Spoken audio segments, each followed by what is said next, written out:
author of Living Without Fear and the co-publisher of the Amazon best-selling Inspired Journeys. Get in touch with me if you want to start living without fear or writing your book.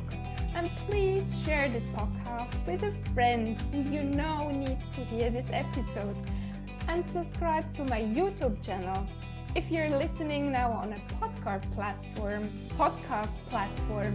you can do me a great favor by writing a short review or rate it with 5 stars if you enjoyed it. And I cannot believe it. I have already people from 71 countries who have been listening to Living Without Fear. Isn't this amazing? And today I'm so excited to introduce you to Analía Lazzari. She is a Zurich-based interiors photographer and stylist, raised in Patagonia off the shores of the Southern Atlantic Ocean.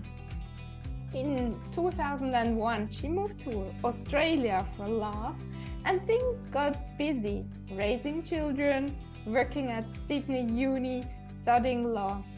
She found an escape in her design books and began styling and shooting friends' homes for fun. In Switzerland, she turned her passion for design into a career and founded spaces for life interiors.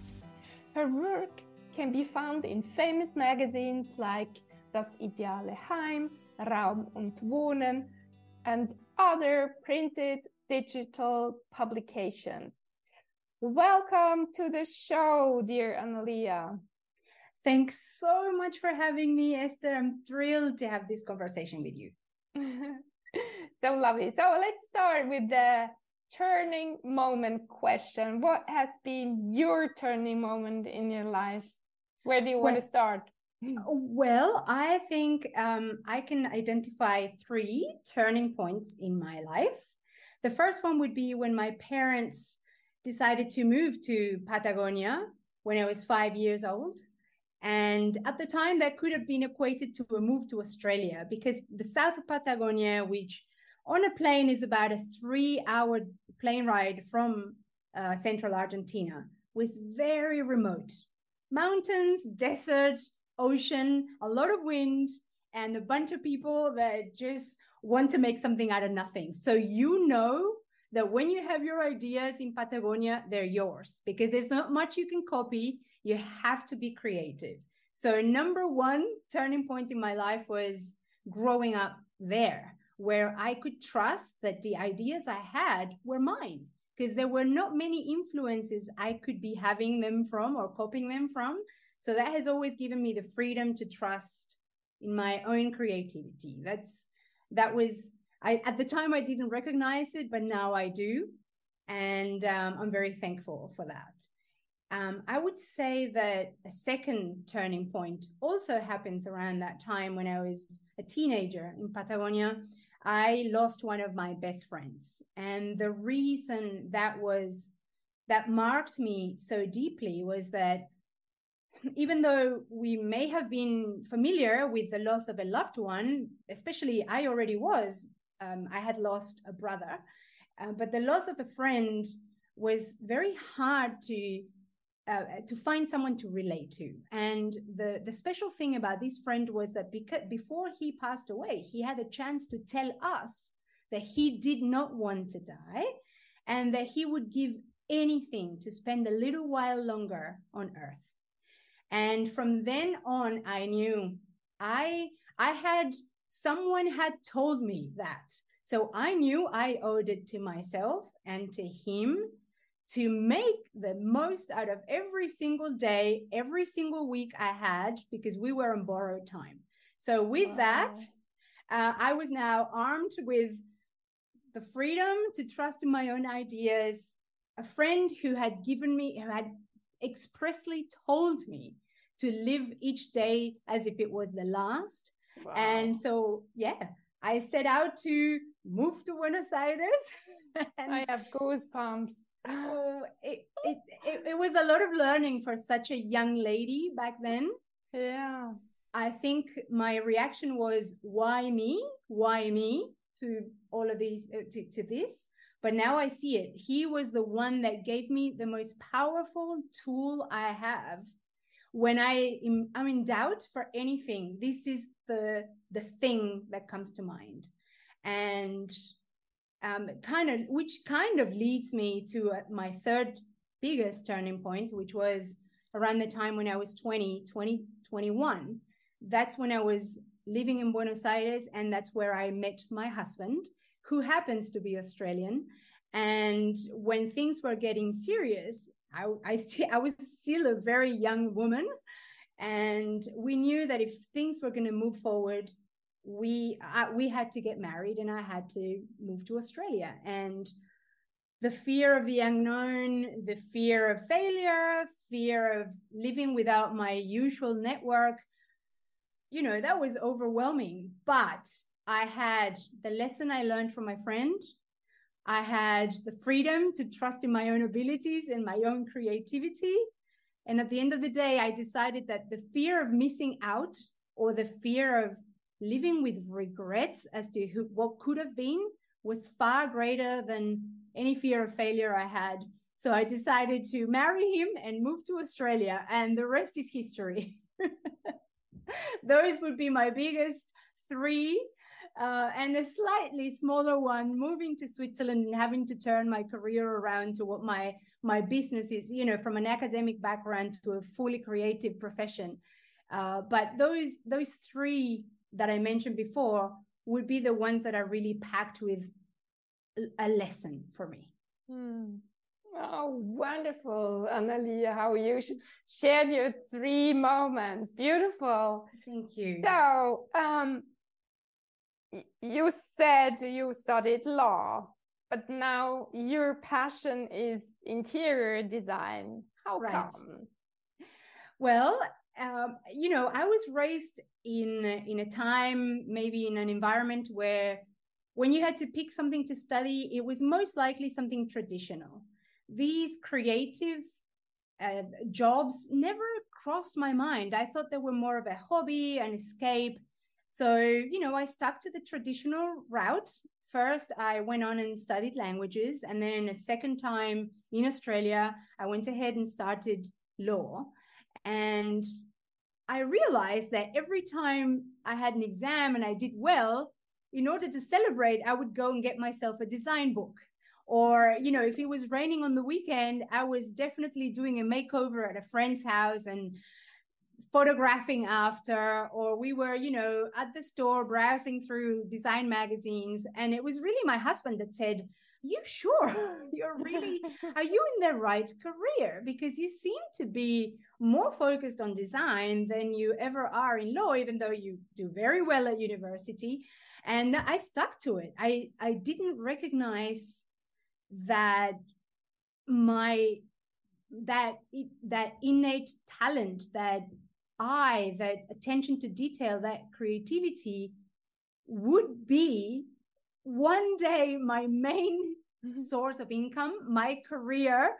I just never thought it would be possible. I thought it was really just an escape. It was for someone else's dream, to walk into these beautiful spaces and photograph them and design them. It wasn't for me, but somehow it was. And how come that it took so long? I mean, you had your husband who told you, but wasn't it a gut feeling already back then? That is a great question. Yes, that's a great question. I think I was sticking to what I knew. It really took a move to Switzerland and being surrounded by people who did not know the old Analía to be able to dive into the new one.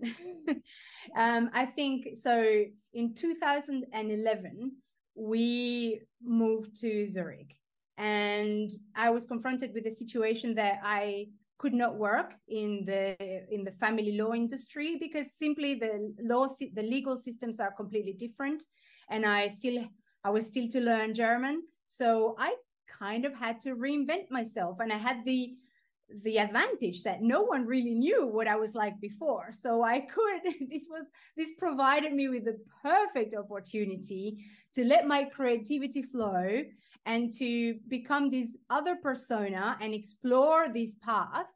And the story really started. There is a little bit of a link where, I was importing some of my old profession when I moved to Switzerland and organizing book clubs and inviting my neighbors and my friends, until one of them said they would pay me to decorate their house. That's really where the flip happened, and where you see the two Analias connecting. She's organizing this kind of lecture, book club, presentation, and then you have someone recognizing the talent behind the decorating. And that's when I decided, okay, let's explore this full on and go right ahead. How did you feel when this lady told you she wants her home with yours, in your style? Well, initially that was a little, I had a funny reaction, because my first words were, but who am I to tell you how to decorate your house?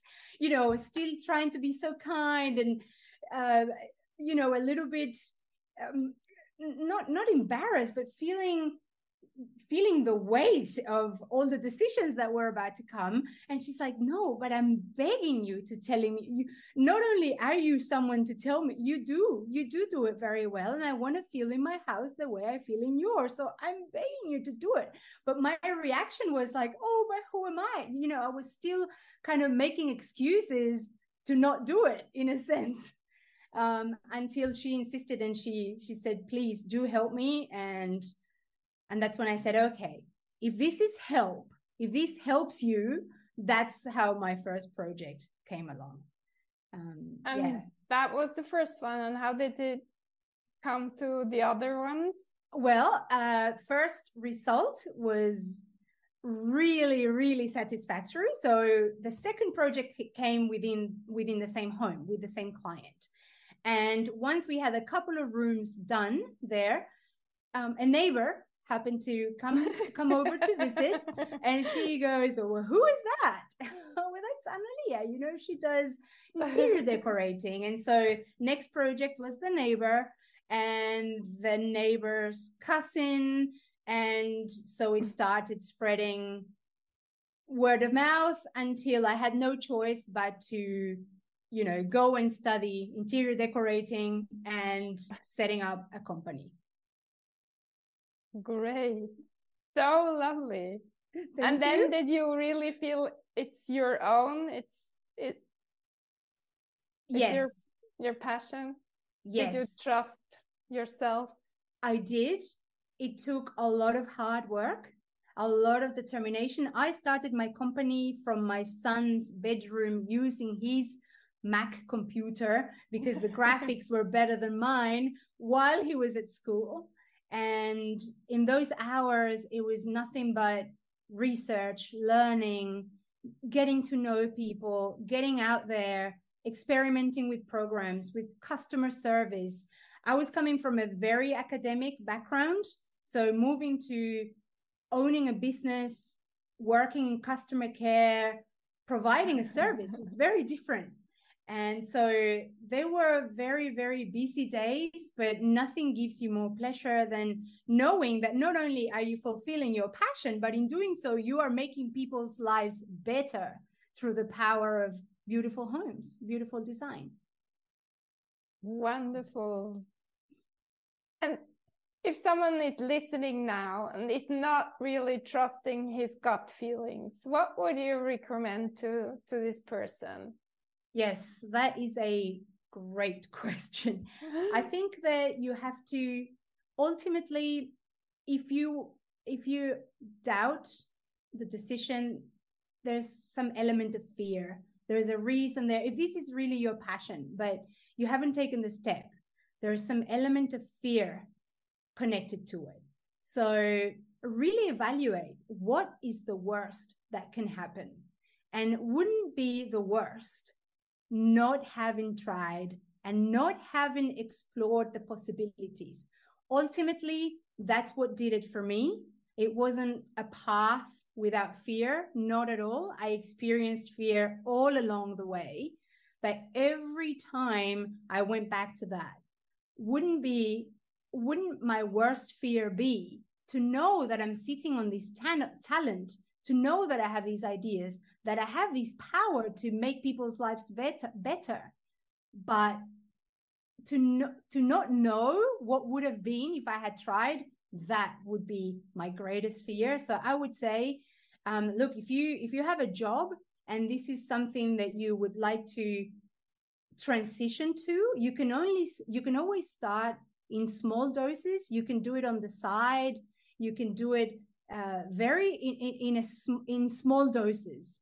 You don't have to quit your daytime job and go fully into owning your interior design business. You can take steps to do it gradually, and you can see if it's worth it, if you're good at it. And once you're ready, then you can make the full transition. And every time that fear comes along, you wonder again, wouldn't it be the worst not to find out how far I can get? So as long as you've got that base, that you know why you're doing it. Obviously, we're not getting into the financials of it all, but when it comes to passion and fear, if what's holding you back is your fear, really wonder, isn't the worst fear of all the fear of missing out and to never know what would have been? Beautiful, Analía. Thank you. What is your biggest fear nowadays? Yeah, still the same ones. So I have some decisions to make on the horizon, still related to design, still related to owning my business. And my biggest fear is that if I don't grab this opportunity, I'll never know. I'll never know what would have happened, how far I could have gone, which is probably the answer as to why I will say yes to, the next challenges, because my biggest fear is always, life. I know from my friend, he would have given anything to be on this planet a little while longer. While I'm here, don't I owe it to myself to explore it to the furthest of my ability? So that is my biggest fear, that I will say no to something and miss out on what could have been. Beautiful. And what kind of role model? I know you have two boys. They're 16 and 19. Yes. What kind of role model would you like to be for your grown-ups? Yes, thank you. I think that's one of the drivers in every decision I make, and every time I am trying to overcome fear, is the kind of legacy I want to leave for my children to look up to. I know that they will have questions in their own lives. They already do. They have fear when they need to make a decision regarding their future. I want to inspire them in a sense that if they can see their mom in a foreign country, although I've lived here for almost 12 years, it's still, there are some fears associated with that as well. If they can see me as someone that has taken that and has moved forward, and they can think, well, if mama can do it, we can do it. They see me as an older person. If they can see me dealing with technology, learning, getting better, getting out there, asking for help, investing in my business, this can only inspire them to do not only that, but more in their lives. So I don't want to be ever an excuse for something my children don't do. So I'd like to, when I think about my legacy for them, this is what I want it to be. My mom was someone that tried everything she believed in. She had a vision. She went for it, even if she was scared. She overcame that, and she took the bull by its horns and went for it. And if someone is scared anyway, what would you tell? I mean, there's always this kind of scary things and fears around, and we have to cope with them daily. Me too. Yes, that's true. What are the things you tell yourself to get over these little fears and anxieties? That's a good question, because I think my answer, this is a little bit of a lawyer answer, in the sense that it will have a few bullet points. The first thing I like to do when I experience a little bit of fear is I just want to go to a trusted person.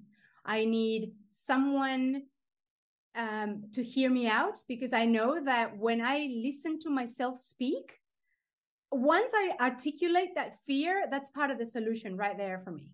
So if you have a circle, a couple of trusted friends or a partner that can help you with that, that's my first bullet point. I go to my sounding board for that. Another thing I like to do when trying to overcome fear is I like to go back to a point in time where I did something extraordinary. I was scared, something seemed difficult, impossible, and I pulled through. And I try to bring back that feeling that I did it. I can trust my own ability. And if I may, I would like to share a story in this sense. Like, I have one story that I always go back to when it comes to this. And that was when I was studying law. So I started studying law when I was pregnant with our first child. And our second was born when I was in my third year of law. And before I graduated,